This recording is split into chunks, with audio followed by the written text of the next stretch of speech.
¿Sabías que en la península ibérica existió un reino tan rico y misterioso que aún hoy nadie logra descifrarlo? Tartesos, la civilización perdida de oro y templos sagrados, guarda secretos que podrían cambiar nuestra forma de ver la historia.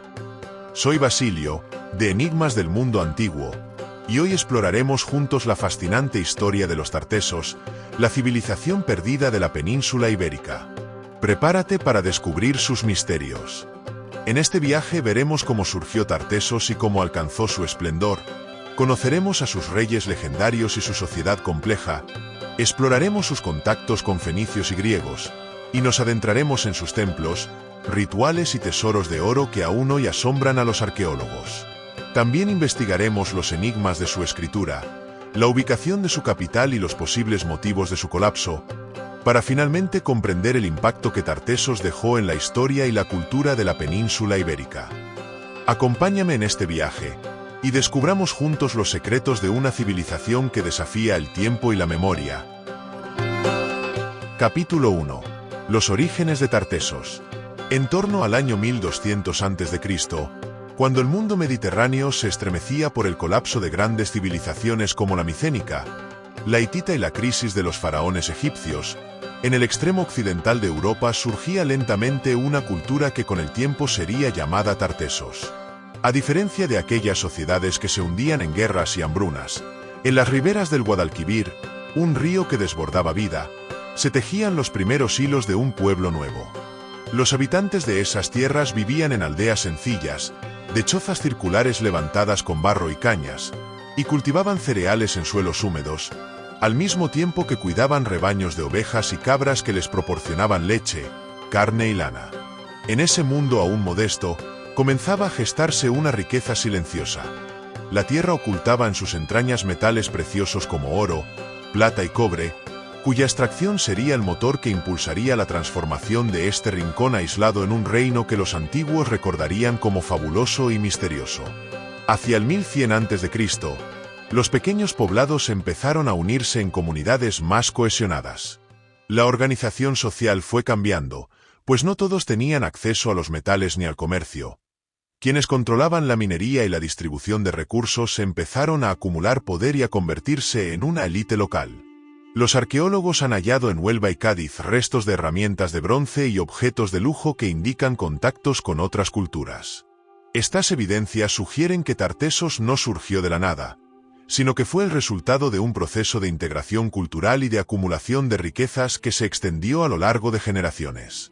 Cada aldea, cada clan, cada linaje, fue aportando su parte a un tejido social que se volvería más complejo con el paso de los siglos.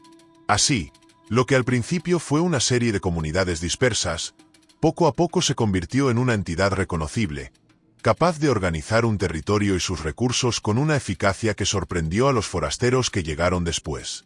La vida en estos primeros tiempos debía de ser dura, pero también abundante gracias a la fertilidad del valle del Guadalquivir. El sol bañaba las llanuras y las lluvias, aunque irregulares, permitían cosechas que sustentaban a la población. Sin embargo, lo que realmente distinguía a este pueblo era la explotación de sus minas. En las sierras próximas, el eco de los martillos de piedra resonaba mientras los mineros extraían con paciencia los minerales. El cobre se usaba para herramientas, la plata se convertía en adornos y objetos de prestigio, y el oro, más raro y brillante, se reservaba para los rituales religiosos y las insignias de poder. Los metales no solo eran bienes materiales, eran símbolos de estatus, manifestaciones de lo divino, y en torno a ello se construyó buena parte del imaginario tartesio. Las ceremonias religiosas, realizadas bajo el cielo estrellado del sur ibérico, buscaban conectar a los hombres con los dioses a través de ofrendas brillantes que reflejaban la luz de las hogueras en la noche. Hacia el siglo IX a.C., una transformación mayor ocurrió cuando llegaron navegantes desde Oriente, los fenicios. Procedentes de Tiro, Sidón y Biblos, atravesaron el estrecho de Gibraltar, las temidas columnas de Hércules para los griegos, en busca de nuevos mercados y recursos. En Tartesos hallaron exactamente lo que buscaban: un pueblo con abundancia de metales, dispuesto a intercambiar riquezas por objetos exóticos, técnicas novedosas y conocimientos que cambiarían para siempre su destino. Los fenicios introdujeron la escritura, la rueda de alfarero, nuevos estilos de cerámica y mejores técnicas de navegación. También trajeron sus dioses, sus rituales y sus formas de concebir el comercio como un arte. Los tartesios no se limitaron a recibir pasivamente estas influencias.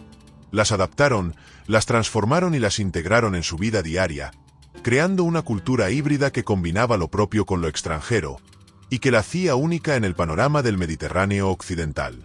Ya en el 800 a.C., los rumores sobre Tartesos comenzaron a circular entre los griegos. Poetas y comerciantes hablaban de un reino lejano, más allá de las columnas de Hércules, donde los metales brotaban de la tierra como si fueran dones divinos. Heródoto, siglos después, mencionaría estas tierras como un lugar de enorme riqueza y poder, gobernado por reyes que mantenían alianzas con los navegantes del Mediterráneo. Para los griegos, Tartesos era casi una tierra de leyenda, asociada con la Atlántida y con los relatos de islas míticas en el océano. Los marinos que lograban regresar contaban historias de mercados repletos de lingotes de plata, de templos adornados con oro y de un pueblo orgulloso que vivía en armonía con su río y con su entorno natural. Esas noticias hicieron que cada vez más viajeros pusieran rumbo hacia el oeste, buscando la promesa de riquezas inagotables. Pese a estas referencias, el misterio ha rodeado siempre a Tartesos. Los arqueólogos modernos aún no han podido identificar con certeza la ubicación de su capital. Algunos sugieren que pudo estar en las marismas del actual Parque de Doñana, bajo tierras que en la antigüedad fueron fértiles y hoy son pantanos. Otros la sitúan cerca de Huelva o Sevilla, en lugares estratégicos junto al río. Esta incertidumbre añade una capa de mito a la historia, porque convierte a Tartesos en un reino que parece existir entre lo tangible y lo imaginado. Lo que sí sabemos es que, para el 700 a.C., ya se trataba de una potencia reconocida, con un sistema político centralizado en torno a reyes, con una aristocracia rica y con vínculos comerciales que lo conectaban tanto con el Mediterráneo oriental como con otras regiones de la península ibérica y el Atlántico. Así, entre los años 1200 y 700 a.C., se desarrollaron los orígenes de Tartesos, un pueblo nacido en la fertilidad del Guadalquivir y forjado en el brillo de los metales. Su crecimiento fue el resultado de un equilibrio entre la tradición local y la innovación extranjera, entre lo agrícola y lo minero, entre lo humano y lo divino. Tartesos surgió en una época en que el resto del mundo conocido sufría crisis y decadencias, y supo aprovechar su aislamiento para convertirse en una promesa de abundancia y poder. Era un reino que inspiraba tanto respeto como fascinación, y que pronto se consolidaría como el primer gran poder organizado de Occidente. En este cruce de mito e historia, Tartesos se elevó como una luz brillante en los confines del mundo antiguo, preparando el camino para su época de esplendor, que se desplegaría en los siglos siguientes. Capítulo 2. El florecimiento de Tartesos. Hacia el año 700 a.C., Tartesos había dejado atrás la fase de aldeas dispersas y comunidades tribales, consolidándose como un verdadero reino en el extremo occidental del Mediterráneo. El valle del Guadalquivir se convirtió en el eje central de su poder, y desde allí, el territorio se extendía hasta las costas de Huelva y Cádiz, llegando incluso hacia el interior de Extremadura y el Algarve portugués. El paisaje estaba marcado por el río, que serpenteaba con generosidad y regaba cultivos de trigo, cebada y vid, mientras que los bosques cercanos ofrecían madera para construcción y resina para el comercio. La población, mucho más numerosa que en siglos anteriores, vivía ahora en poblados fortificados con murallas de adobe y piedra, donde se levantaban casas rectangulares de muros sólidos y techos de paja o teja. El aire de prosperidad se respiraba en mercados activos, donde el trueque ya había sido reemplazado en parte por intercambios regulados con pesas y medidas introducidas por los fenicios, lo que permitía un comercio más justo y estandarizado. El auge de Tartesos se debió, sobre todo, a su riqueza mineral. Las minas de Riotinto, Tarsis y Aznalcóllar producían enormes cantidades de plata, cobre y hierro, que eran transportadas en lingotes hasta los puertos del Atlántico y el Mediterráneo. Los fenicios actuaban como intermediarios y expandían la fama de Tartesos a lugares tan lejanos como Siria, Egipto y Grecia. Se dice que los templos de Oriente brillaban con la plata tartesia, y que el oro extraído en Andalucía era usado en joyas que adornaban a reinas fenicias y sacerdotes egipcios. La riqueza metálica no solo generaba abundancia, sino también prestigio. Los reyes tartesios se presentaban como enviados de los dioses, dueños de los tesoros ocultos en la tierra. Para reforzar esta aura sagrada, parte de los metales eran dedicados a rituales y ofrendas, que aseguraban la fertilidad del suelo y la protección divina sobre el pueblo. Así, la minería no era únicamente una actividad económica. Era el corazón de la espiritualidad y del poder político del reino. El nombre que resuena con más fuerza en esta época es el del rey Argantonio, cuyo reinado, según Heródoto, fue extraordinariamente largo, llegando a abarcar desde aproximadamente el 625 a.C. hasta el 550 a.C. Este monarca, descrito como generoso, sabio y amante de los griegos, se convirtió en el rostro más recordado de Tartesos. Se cuenta que recibió a los foceos, navegantes provenientes de Asia Menor, y les ofreció hospitalidad y riquezas. De hecho, según las crónicas, Argantonio llegó a invitar a los griegos a establecerse permanentemente en sus tierras, e incluso les proporcionó plata para que pudieran construir murallas en su ciudad natal y así protegerse de los persas. La figura de Argantonio encarna la imagen de un rey magnánimo, rico en tesoros, pero también abierto al intercambio cultural. Bajo su mandato, Tartesos alcanzó la cumbre de su prosperidad y se convirtió en un referente político en todo el Mediterráneo occidental. La vida cotidiana en el Tartesos floreciente reflejaba el contraste entre las élites y el pueblo común. Mientras que los reyes y aristócratas vivían en palacios decorados con metales preciosos, marfiles importados y cerámicas finas, los campesinos seguían cultivando los campos con arados de madera reforzados con hierro y cuidando animales en corrales de barro. Sin embargo, la prosperidad general permitió que incluso las clases bajas tuvieran acceso a productos antes impensables. Tejidos teñidos con púrpura, aceites aromáticos, utensilios de hierro y joyas sencillas de bronce. Las ciudades crecieron en población y complejidad, y con ellas surgieron nuevas profesiones. Artesanos especializados en orfebrería, comerciantes de larga distancia, sacerdotes guardianes de los templos, y escribas que usaban la escritura fenicia adaptada a la lengua tartesia. El idioma propio, aún enigmático para los investigadores modernos, comenzó a quedar plasmado en inscripciones que se usaban en contextos rituales y administrativos, señal de una sociedad en pleno desarrollo cultural. La religión jugaba un papel central en este florecimiento. Los tartesios veneraban a divinidades locales relacionadas con la naturaleza, el sol y la luna, pero con la llegada de los fenicios también incorporaron a sus dioses, como Astarte y Melart. Los templos eran centros de poder, donde sacerdotes y reyes se unían en ceremonias que vinculaban lo humano con lo divino. Uno de los enclaves más enigmáticos de este periodo es el supuesto templo de Melart en Gadir, Cádiz, que habría sido un puente entre la espiritualidad fenicia y la tartesia. En las festividades, los metales preciosos se ofrecían en sacrificio, arrojándolos al fuego o al agua como un tributo a los dioses. Estas prácticas religiosas reforzaban la legitimidad de la élite gobernante, pues el rey no era solo un dirigente político, sino también un intermediario entre los hombres y los poderes cósmicos. La riqueza de Tartesos, por tanto, estaba profundamente entrelazada con su visión espiritual del mundo. El florecimiento tartesio no puede entenderse sin su comercio marítimo. Los barcos que partían de sus puertos estaban diseñados para navegar tanto por el Atlántico como por el Mediterráneo, transportando lingotes de plata, hierro y estaño, así como productos agrícolas como vino, aceite y salazones de pescado.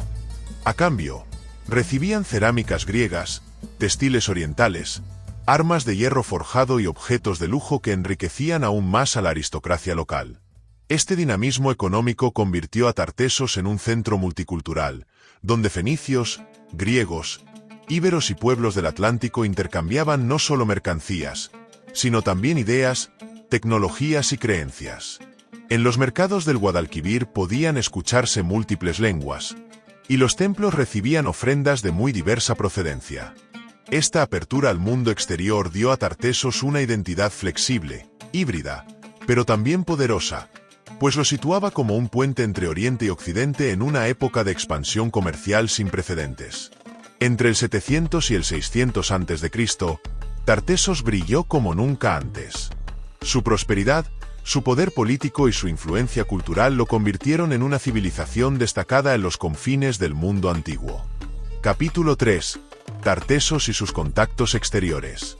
Desde el 700 a.C. hasta mediados del siglo VI a.C., Tartesos se convirtió en un nodo esencial de conexión entre Oriente y Occidente, y sus contactos exteriores fueron uno de los pilares de su esplendor. Los fenicios, quienes habían llegado siglos antes y fundado enclaves como Gadir, Cádiz, Malaca, Málaga y Sexi, Almuñécar, mantenían con Tartesos un intercambio constante de bienes y saberes. A través de ellos, los tartesios recibieron innovaciones en la navegación, la metalurgia y la escritura, lo que permitió que su cultura se expandiera y consolidara con rapidez. En los puertos del Guadalquivir y de la costa atlántica, barcos cargados de ánforas con vino y aceite fenicio llegaban para ser intercambiados por plata, estaño y cobre, que a su vez eran redistribuidos en redes comerciales que alcanzaban lugares tan lejanos como Cartago, Egipto y Siria. Este dinamismo convirtió a Tartesos en un socio indispensable para los mercaderes orientales, quienes lo presentaban en sus ciudades natales como una tierra de tesoros y oportunidades. Pero no solo los fenicios fueron atraídos por el brillo de Tartesos. Los griegos también se aventuraron hacia esas tierras remotas. En torno al 630 a.C., los foceos, un pueblo griego de Asia Menor, realizaron expediciones hacia el occidente, motivados por su búsqueda de metales y nuevas rutas marítimas. Según Heródoto, los foceos fueron recibidos con hospitalidad por el rey Argantonio, quien no solo los agasajó con regalos, sino que incluso les ofreció tierras para que se establecieran en su reino. Aunque no aceptaron instalarse de manera permanente, los griegos mantuvieron una relación estrecha con Tartesos, convirtiéndolo en un aliado en un momento en que las amenazas persas crecían en el Mediterráneo oriental. Las ánforas y cerámicas griegas halladas en yacimientos tartesios son prueba tangible de este contacto. Piezas decoradas con figuras rojas y negras que muestran héroes y dioses del panteón heleno, y que seguramente fueron usadas en banquetes de la élite tartesia como símbolos de prestigio y cosmopolitismo. Estos contactos exteriores no fueron solo comerciales. También tuvieron un impacto cultural y espiritual profundo. La religión tartesia, que originalmente estaba ligada a fuerzas naturales como el sol, la luna y los ríos, absorbió elementos fenicios y griegos que la transformaron en un sistema más complejo. La diosa Astarte, asociada a la fertilidad y a la guerra, comenzó a venerarse junto a divinidades locales, mientras que Melart, dios fenicio protector de los navegantes, se convirtió en una de las figuras más influyentes en los templos costeros. Los griegos, por su parte, identificaron a Melart con su propio Heracles, creando un sincretismo que vinculaba directamente a Tartesos con la mitología helénica. Esta fusión de creencias hizo de Tartesos un espacio culturalmente híbrido, donde los dioses locales, fenicios y griegos convivían en un mismo altar, y donde los reyes se presentaban como mediadores entre tradiciones espirituales diversas, reforzando así su papel como líderes universales de un reino abierto al mundo. La apertura al comercio exterior también implicó un intercambio de tecnologías y conocimientos. Los fenicios introdujeron avances en la minería y la fundición de metales, lo que permitió a Tartesos aumentar su producción y perfeccionar sus técnicas de orfebrería. Las joyas tartesias halladas en tesoros como el del Carambolo muestran un trabajo exquisito de filigrana y repujado, que combina estilos orientales con motivos autóctonos, prueba de un mestizaje artístico de gran sofisticación. Los griegos, por su parte, aportaron conocimientos en navegación y astronomía, así como en el uso de alfabetos que pudieron haber influido en el desarrollo de la escritura tartesia, aún enigmática para los investigadores actuales. Así, el contacto con el Mediterráneo oriental convirtió a Tartesos en un centro no solo económico, sino también intelectual y artístico, capaz de producir una cultura que se nutría de lo foráneo sin perder sus raíces locales. El prestigio de Tartesos como socio comercial y aliado político se consolidó gracias a la diplomacia de Argantonio. Este rey no se limitó a comerciar. También tejió relaciones de amistad que trascendían lo material. El ofrecimiento de tierras a los foceos no fue un gesto aislado, sino una muestra del interés tartesio por vincularse con potencias extranjeras de manera duradera. Su generosidad con los griegos, al financiar la construcción de murallas en Focea, refleja un modelo de realeza que buscaba no solo la riqueza, sino también la seguridad y el prestigio internacional. Estas acciones situaron a Tartesos como un actor reconocido en el concierto mediterráneo, y su nombre comenzó a aparecer en relatos y leyendas que circulaban por los puertos helénicos y fenicios. No es casual que, siglos después, se siguiera evocando a Tartesos como una tierra fabulosa, asociada tanto a la hospitalidad como a la abundancia inagotable de recursos. El comercio con fenicios y griegos también generó tensiones internas. La llegada de mercancías de lujo, como perfumes, cerámicas finas y tejidos teñidos con la carísima púrpura fenicia, incrementó las diferencias entre la élite y las clases populares. Los reyes y nobles lucían joyas de oro y plata, bebían en copas importadas y adornaban sus templos con objetos foráneos, mientras que el pueblo común seguía trabajando en los campos y minas, con una vida mucho más austera. Esta desigualdad, aunque tolerada durante el periodo de esplendor, sembraba las semillas de futuros conflictos. Además, la dependencia de Tartesos de las rutas comerciales lo hacía vulnerable a cambios en el equilibrio geopolítico del Mediterráneo, donde fenicios, griegos y cartagineses competían cada vez más ferozmente por el control de las aguas y los puertos estratégicos. Lo que en un inicio fue una ventaja, con el tiempo se transformaría en un riesgo latente para la estabilidad del reino. Entre los siglos 7 y V a.C., Tartesos alcanzó su mayor proyección internacional gracias a estos contactos exteriores. Su nombre resonaba en los puertos del Mediterráneo oriental como símbolo de riqueza, hospitalidad y poder, y su monarca Argantonio era visto como un aliado confiable y generoso. El comercio con fenicios y griegos no solo enriqueció al reino, sino que también lo convirtió en un punto de encuentro cultural donde convergían tradiciones religiosas, artísticas y tecnológicas. Sin embargo, esta misma apertura al mundo exterior lo hacía cada vez más dependiente de las redes comerciales y de la buena voluntad de sus socios. El esplendor alcanzado durante este periodo fue real y tangible, pero también frágil, sostenido en un equilibrio delicado que pronto se vería amenazado por la expansión de nuevos poderes y por los cambios inevitables en el Mediterráneo. Capítulo 4. Sociedad, cultura y religión de Tartesos. Hacia el siglo VII a.C., cuando Tartesos vivía su época de esplendor bajo el reinado de Argantonio y de sus predecesores inmediatos, la sociedad tartesia había alcanzado un grado de complejidad notable. Lejos quedaban los días en que las aldeas dispersas apenas sobrevivían gracias a la agricultura básica y a la ganadería. Ahora, el reino se organizaba en una estructura social jerárquica, dominada por un monarca que concentraba el poder político, militar y religioso. En torno a él se situaba una nobleza que controlaba los recursos más valiosos: minas, tierras de cultivo fértiles y rutas comerciales fluviales y marítimas. Esta aristocracia se distinguía por su lujo, visible en sus tumbas repletas de joyas y objetos de importación, que no solo reflejaban riqueza material, sino también un deseo de mostrar prestigio y contacto con culturas lejanas. Más abajo se encontraban los campesinos, artesanos y mineros, quienes sostenían con su trabajo el esplendor del reino, y que formaban la base silenciosa pero indispensable de la prosperidad tartesia. La vida cotidiana de los tartesios comunes giraba en torno a la agricultura y la ganadería. El valle del Guadalquivir ofrecía tierras fértiles donde se cultivaba trigo, cebada, hortalizas y viñedos. Estos productos no solo servían para el consumo interno, sino que también formaban parte del comercio con fenicios y griegos. La cría de ovejas, cabras y cerdos complementaba la dieta, y los ríos proveían de peces que se conservaban mediante salazón, técnica aprendida de los fenicios. Las viviendas de la población común eran sencillas, construidas con adobe y techos de caña, pero se organizaban en barrios que reflejaban un sentido comunitario.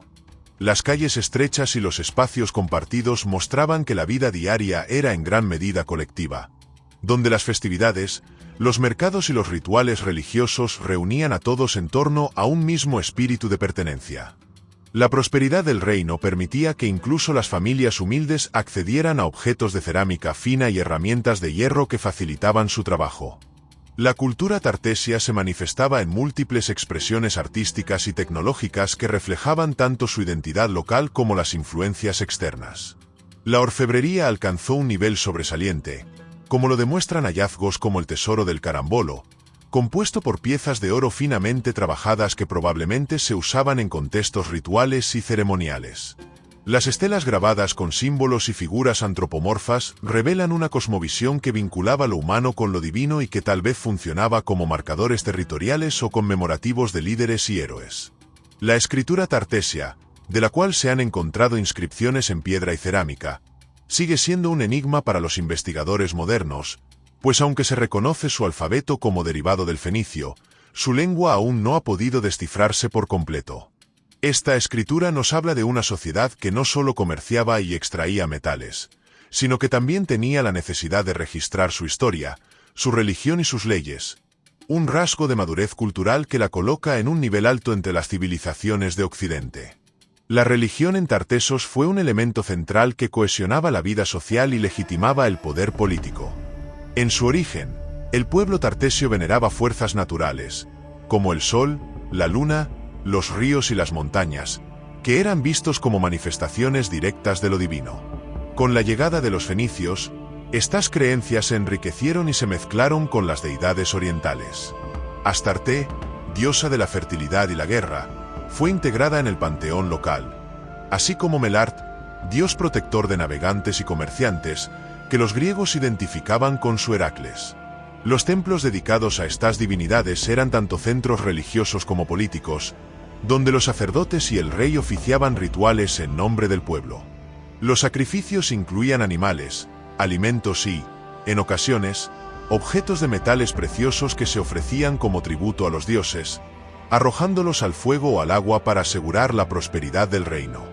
Esta religiosidad compartida reforzaba la unidad del pueblo y la legitimidad del monarca como mediador entre hombres y dioses. Las festividades religiosas eran momentos clave en la vida tartesia. Durante estas celebraciones, el pueblo se reunía en plazas y templos para rendir homenaje a los dioses, agradecer las cosechas y pedir protección contra las adversidades. Las danzas, acompañadas de música con flautas, tambores y liras, marcaban el ritmo de las ceremonias, y los banquetes colectivos reforzaban los lazos comunitarios. En estas ocasiones, la élite mostraba su generosidad compartiendo alimentos y bebidas con el pueblo, en un gesto que al mismo tiempo reforzaba su posición social. Las joyas de oro, los brazaletes de plata y las armas ornamentadas eran exhibidos como símbolos de poder, y los templos se engalanaban con ofrendas que brillaban bajo la luz del sol. Estas festividades no eran solo actos de devoción, sino también un recordatorio del orden social, donde cada individuo tenía un rol que cumplir en la armonía del reino. La religión, en este sentido, funcionaba como un lenguaje compartido que daba sentido a la vida colectiva. Otro aspecto fundamental de la cultura tartesia fue su relación con la muerte y el más allá. Las necrópolis descubiertas en diversos yacimientos revelan que los tartesios practicaban tanto la incineración como la inhumación, dependiendo del estatus social del difunto y de las creencias de la época. Las tumbas de la élite estaban acompañadas de ajuares ricos en armas, joyas y objetos de importación, lo que indica una creencia en una vida posterior donde el difunto continuaría necesitando estos bienes. En contraste, las tumbas más humildes eran sencillas, con pocos objetos, pero no por ello menos significativas. Reflejan la idea de que todos, sin importar su rango, participaban de una cosmovisión común sobre la continuidad de la existencia. La disposición de las tumbas y los símbolos grabados en ellas sugieren que los tartesios tenían una concepción del más allá ligada tanto a la naturaleza como a las estrellas, y que veían la muerte como un paso hacia una realidad superior. Así, la sociedad, cultura y religión de Tartesos formaban un entramado complejo que daba cohesión al reino en su época de esplendor. Una élite poderosa, un pueblo trabajador, una religión sincrética y una cultura rica en expresiones artísticas y lingüísticas, eran los pilares de una civilización que brillaba en los confines de Occidente. El esplendor de Tartesos no se limitaba a su riqueza material, también residía en su capacidad de integrar influencias externas sin perder su identidad propia, de construir una cosmovisión donde lo humano y lo divino se entrelazaban, y de dejar un legado que aún hoy asombra por su misterio. En sus templos, en sus tumbas, en sus estelas y tesoros, podemos vislumbrar una sociedad orgullosa de sí misma, consciente de su papel en el mundo y abierta a lo trascendente. Este equilibrio entre lo terrenal y lo espiritual fue la esencia de Tartessos, y al mismo tiempo, el fundamento que lo sostuvo hasta los primeros signos de su declive. Capítulo 5. Los enigmas arqueológicos de Tartessos. Desde que los primeros cronistas griegos mencionaron a Tartessos en sus escritos, arqueólogos y exploradores han intentado localizar con exactitud la capital de este reino mítico. Sin embargo, hasta el día de hoy, la ubicación precisa sigue siendo un misterio. Algunos la sitúan en las cercanías de Huelva, en la desembocadura del río Odiel, otros en el triángulo formado por Cádiz, Sevilla y Badajoz. Y hay quienes incluso han planteado que podría estar bajo las aguas del actual mar de Doñana, en las marismas del Guadalquivir. Este enigma geográfico ha convertido a Tartessos en una especie de Atlántida ibérica, un lugar que existió y floreció, pero cuya memoria fue borrada de los mapas. Cada descubrimiento arqueológico alimenta nuevas hipótesis. Estelas grabadas, tumbas monumentales, tesoros de oro, restos de murallas y estructuras que sugieren una urbanización avanzada, todos fragmentos de un rompecabezas que aún no logramos armar por completo. Uno de los hallazgos más emblemáticos es el tesoro del Carambolo, descubierto en 1958 en Camas, cerca de Sevilla. Se trata de un conjunto de piezas de oro que incluyen pectorales, brazaletes, placas y colgantes, cuyo trabajo minucioso refleja una orfebrería de altísimo nivel. Algunos expertos sostienen que perteneció a un santuario tartesio dedicado a una divinidad oriental, probablemente Astarte, lo que confirmaría el sincretismo religioso de la región. Otros piensan que fue un ajuar de una élite local. Sea cual fuere su función, el tesoro revela el dominio de técnicas avanzadas en metalurgia y el acceso a grandes cantidades de oro, probablemente extraído de las minas del Guadalquivir y Sierra Morena. Pero más allá de su belleza material, este hallazgo se ha convertido en un símbolo del misterio tartesio. Un destello de esplendor que no termina de revelar el rostro completo de la civilización que lo produjo. Las estelas tartesias, grandes bloques de piedra grabados con símbolos, figuras humanas y representaciones de armas, son otra fuente enigmática. Encontradas en diversas zonas de Extremadura y Andalucía, estas piezas parecen haber tenido un valor funerario o conmemorativo. Algunas muestran guerreros con espadas, escudos y carros, lo que refleja la importancia del prestigio militar en la sociedad tartesia. Sin embargo, lo que desconcierta a los arqueólogos es la falta de uniformidad. No todas siguen un mismo patrón, lo que sugiere que podrían pertenecer a distintos clanes o tribus dentro del ámbito cultural tartesio. Su función exacta sigue sin esclarecerse. Eran marcadores territoriales, monumentos a los caídos o símbolos de poder. La interpretación se complica porque los grabados mezclan elementos locales con influencias fenicias y orientales, reforzando la idea de un pueblo abierto a contactos, pero celoso de preservar símbolos propios. La escritura tartesia constituye uno de los misterios más persistentes de la arqueología ibérica. A diferencia de otros sistemas de escritura antiguos, como el fenicio o el griego, el tartesio todavía no ha sido descifrado completamente. Los textos hallados en cerámicas, estelas y láminas de plomo muestran un alfabeto derivado del fenicio, pero la lengua que representan es enigmática y no guarda relación clara con ninguna familia lingüística conocida.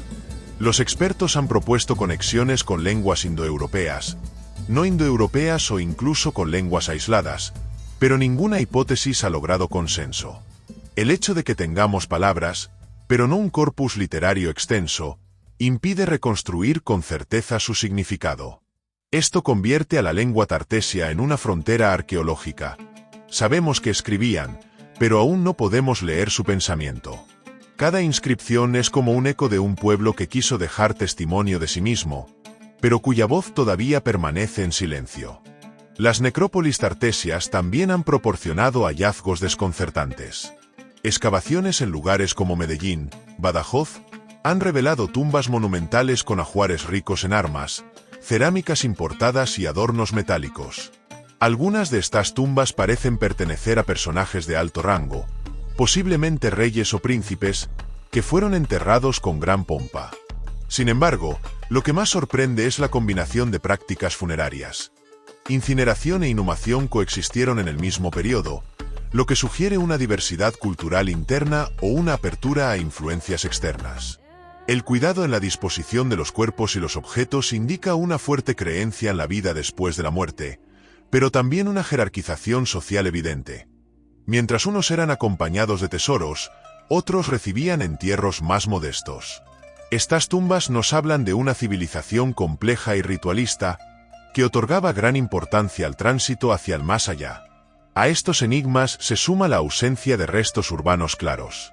Aunque se han hallado estructuras de adobe y piedra que sugieren asentamientos organizados, aún no se ha identificado con certeza una gran ciudad tartesia que pueda considerarse su capital. Esto resulta sorprendente si recordamos que los autores antiguos describían a Tartesos como un reino poderoso y centralizado. ¿Se trataba de una cultura más dispersa de lo que creemos, organizada en centros menores conectados por rutas fluviales y marítimas? ¿O acaso las ciudades principales fueron destruidas y ocultadas por el paso del tiempo y los cambios en el cauce del Guadalquivir? La hipótesis de que las marismas de Doñana puedan esconder los restos de la capital perdida ha capturado la imaginación de investigadores y curiosos, pero hasta ahora las pruebas son insuficientes. La arqueología tartesia, en este sentido, avanza entre certezas parciales y grandes vacíos. Todos estos hallazgos y enigmas convierten a Tartesos en una civilización a medio camino entre la historia y el mito. Sabemos que existió, porque los objetos, las inscripciones y las tumbas así lo confirman, pero su verdadero rostro permanece en penumbra.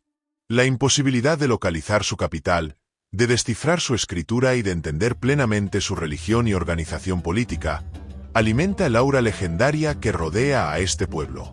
Algunos lo han identificado con la Atlántida de Platón, otros lo ven como un reino puente entre Oriente y Occidente. Lo cierto es que cada descubrimiento arqueológico, lejos de cerrar el enigma, abre nuevas preguntas. Tartesos no es solo una civilización desaparecida. Es un espejo en el que proyectamos nuestras ansias de comprender el pasado y, al mismo tiempo, nuestros límites para desentrañar sus misterios. Capítulo 6. El colapso de Tartesos. Hacia el año 550 a.C., Tartesos, que había brillado como uno de los reinos más ricos de Occidente, comenzó a entrar en un periodo de oscuridad. Las fuentes clásicas, especialmente Heródoto, mencionan que en aquella época Tartesos ya no aparecía como el poderoso aliado de los griegos que alguna vez fue. El silencio de las crónicas posteriores es aún más inquietante. Lo que había sido un reino próspero, con reyes legendarios como Argantonio, de pronto desapareció del relato histórico. ¿Qué ocurrió en el confín occidental del Mediterráneo? ¿Cómo una civilización con tanta riqueza y contactos internacionales pudo desvanecerse sin dejar rastro? El colapso de Tartesos no fue un evento único, sino probablemente un conjunto de factores políticos, económicos y naturales que terminaron por borrar a este pueblo de la escena mediterránea. Una de las principales hipótesis apunta a la presión ejercida por los cartagineses. Durante el siglo VI a.C., Cartago comenzó a expandir su poder naval y comercial en el Mediterráneo occidental, desplazando a griegos y fenicios independientes. La hegemonía cartaginesa chocó directamente con los intereses de Tartesos, que hasta entonces había prosperado gracias al comercio abierto con distintos pueblos. Con la llegada de Cartago, el monopolio del comercio de metales se centralizó bajo su control, dejando a Tartesos marginado y debilitado económicamente. El declive del comercio significó no solo la pérdida de riqueza, sino también el colapso de las redes sociales y políticas que sostenían al reino.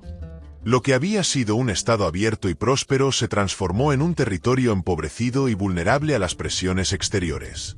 Otro factor que pudo haber influido en la caída de Tartesos fue el cambio en los cursos fluviales del Guadalquivir.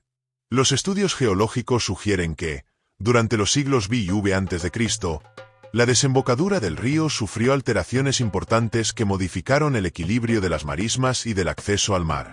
Si la capital de Tartesos realmente se hallaba en esta zona, los cambios naturales pudieron haber inundado o sepultado sus centros urbanos bajo sedimentos.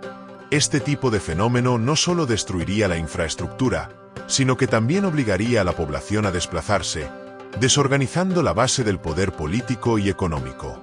Una ciudad portuaria sin puerto pierde su razón de ser, y un reino cuya fuerza dependía del comercio marítimo difícilmente podría sobrevivir a semejante catástrofe natural. No obstante, los colapsos rara vez tienen una única causa. Algunos investigadores señalan que la propia estructura social de Tartesos pudo haber contribuido a su desaparición. La concentración del poder en una élite reducida, combinada con tensiones internas entre clanes o tribus, podría haber debilitado la cohesión del reino. A esto se suma el hecho de que, al depender en gran medida de su papel de intermediario comercial, Tartesos no desarrolló un aparato militar lo suficientemente fuerte como para resistir la presión cartaginesa. En un Mediterráneo cada vez más violento y dominado por potencias expansionistas, un reino sin defensas adecuadas tenía pocas posibilidades de sobrevivir. Es posible que la desaparición de Tartesos fuera también un ejemplo de cómo la riqueza sin poder militar conduce a la vulnerabilidad. Las fuentes clásicas refuerzan este misterio. Heródoto menciona a Argantonio, rey que gobernó durante décadas y que mantuvo relaciones amistosas con los griegos, incluso ofreciendo tierras a los focenses perseguidos por los persas. Pero tras su muerte, el silencio es absoluto. Nadie vuelve a hablar de Tartesos como reino o potencia. Es como si, de un momento a otro, se hubiera borrado de la historia. Algunos piensan que este silencio refleja un colapso tan rápido que no dejó testigos para contarlo.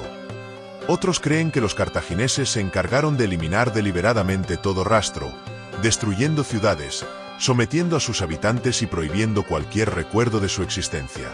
Sea como fuere, el vacío en las crónicas se convierte en el mayor enigma de Tartesos. La civilización que desapareció sin despedirse. Hay quienes van más allá y relacionan la caída de Tartesos con leyendas míticas. La comparación con la Atlántida no es nueva. Un pueblo rico, avanzado y misterioso que desaparece súbitamente bajo las aguas o por una catástrofe. Algunos han querido ver en Platón un eco lejano de Tartesos al hablar de la isla sumergida.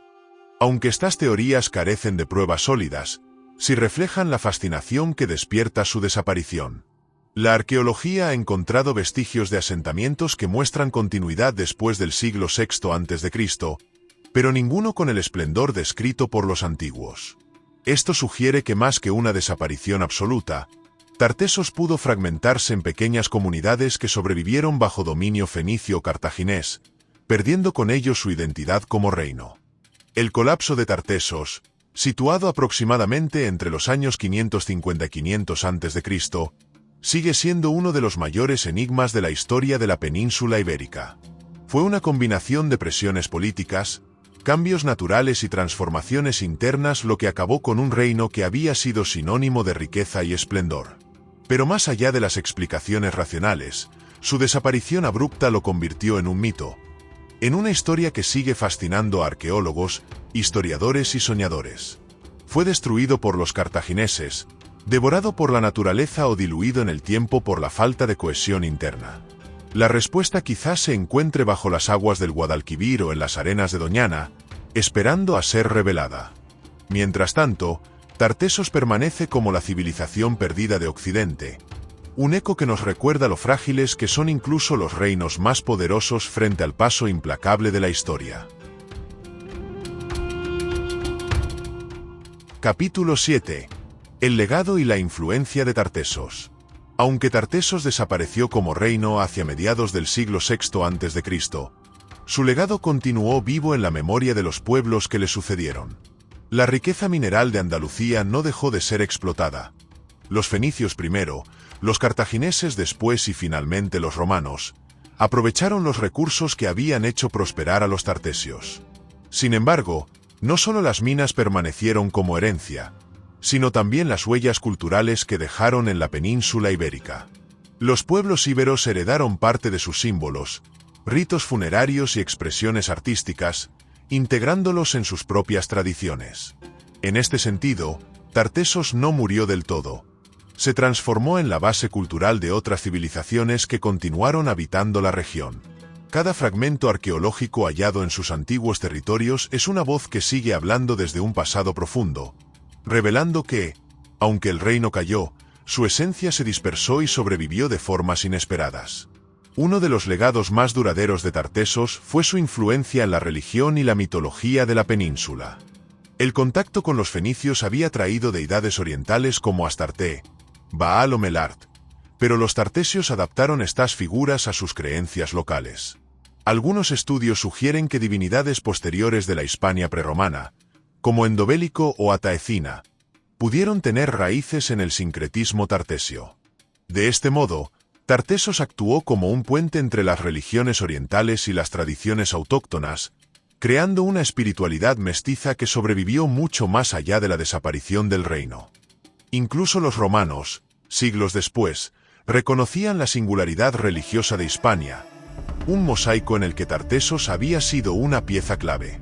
Su visión del mundo, en la que el oro, la naturaleza y los dioses formaban un mismo lenguaje sagrado, quedó impregnada en la cosmovisión ibérica. La lengua tartesia, aunque aún no descifrada por completo, también constituye parte de su legado. Su existencia demuestra que los pueblos de Occidente no fueron meros receptores de la escritura fenicia o griega, sino que desarrollaron un sistema propio, adaptado a sus necesidades. Este intento de registrar su pensamiento por escrito, aunque hoy nos resulte enigmático, refleja un alto grado de organización cultural. De haberse conservado textos literarios completos, quizás tendríamos una visión muy distinta del lugar de Tartessos en la historia de la humanidad.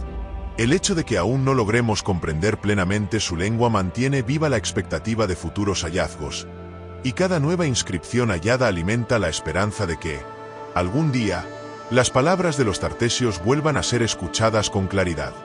El arte tartesio, expresado en orfebrería, cerámica y estelas grabadas, dejó un estilo inconfundible que inspiró a las culturas posteriores de la península. Los tesoros del carambolo, Aliseda o la joya no solo muestran la riqueza material del reino, sino también su sentido estético y su habilidad para fusionar influencias.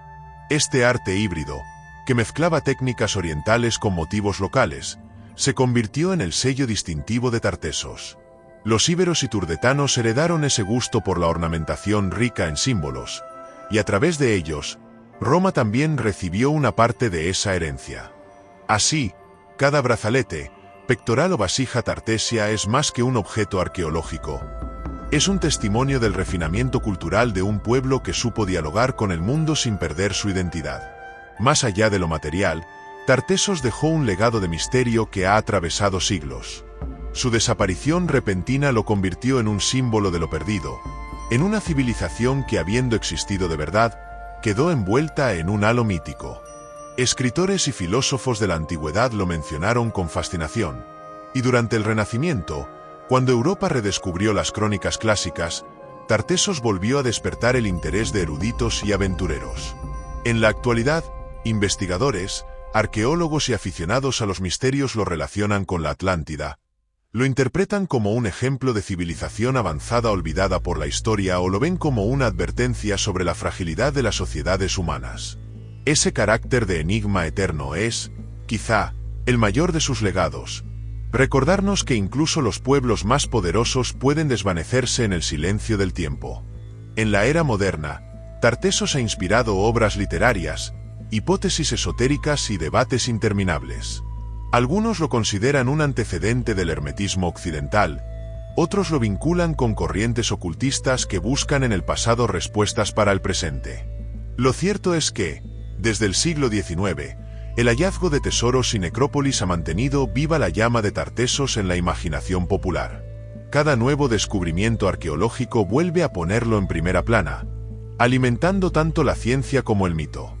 En ese cruce entre historia y leyenda, Tartessos se ha convertido en un espejo donde Occidente se contempla. Una civilización rica, brillante y efímera que dejó huellas materiales y espirituales difíciles de borrar. Así, aunque Tartessos desapareció hace más de 2500 años, su eco sigue resonando en nuestra historia. Sus minas y ríos, sus tesoros y estelas, sus lenguas y mitos, son piezas de un rompecabezas que nunca terminaremos de armar por completo. Pero tal vez ese sea su verdadero legado. Obligarnos a reconocer que la historia no es una línea recta, sino un mar de enigmas donde la memoria humana se mezcla con el mito. Tartessos no solo fue un reino del pasado, fue también una semilla cultural que sigue germinando en nuestro presente. Y así, entre las arenas del Guadalquivir y las páginas de los cronistas, Tartessos continúa siendo un misterio vivo, un puente entre lo que fue y lo que aún soñamos. Soy Basilio, y este ha sido el viaje por los orígenes, el esplendor, el misterio y la desaparición de Tartessos, la primera gran civilización de Occidente. Que su eco siga inspirando nuestra búsqueda de la verdad en los rincones ocultos del tiempo. Hasta el próximo relato, y que los vientos de la historia sigan susurrando en tus oídos.